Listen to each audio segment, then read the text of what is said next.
સંઘનો ગઢ કહેવાતી નાગપુરની south waste વિધાનસભા બેઠક। અહીંથી મહારાષ્ટ્રના ડેપ્યુટી સીએમ देवेंद्र फडणवीस चूंटणी मैदाનમાં છે। फडणवीस का जो काम है वो तो मुंबई के मुख्यमंत्री रह चुके हैं, लेकिन यहाँ पे तो नागपुर में उतना कोई ये नहीं हुआ काम उनका।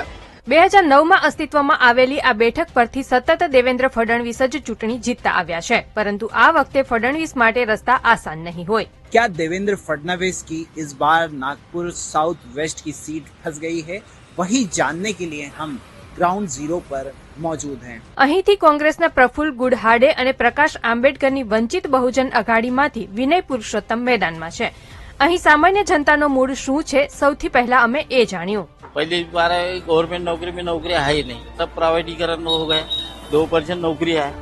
अभी कई बच्चे लड़के पढ़े लिखे इंजीनियर हो गए, MBA, उनको भी 10-10 हजार में नौकरी करना पड़ रहा है। और कैसा है कि उन्होंने काम बहुत कुछ किए हैं, इसलिए प्रफुल्ल भाव गुर्जर का तो कैसा है कि जोरदार टक्कर है।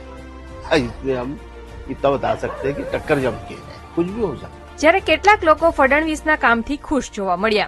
देवेंद्र फडणवीस जी की सरकार एक बार और चाहिए, क्योंकि उन्होंने जो दक्षिण पश्चिम में काम किया है वो कांग्रेस की इसमें काम नहीं हुई है। जैसा ये जैतालगा ग्रामीण में था पहले, अभी तो सिटी में ऐसा है, वहाँ पूरे cement road, sewer line, gutter line का काम हुआ है, वाटर का काम हुआ है, बहुत सारे काम है।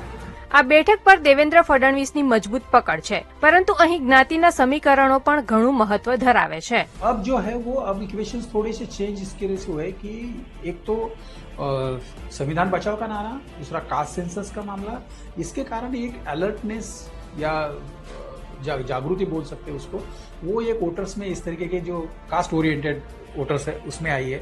और उसके कारण उस कॉन्स्टिट्यूंसी की जो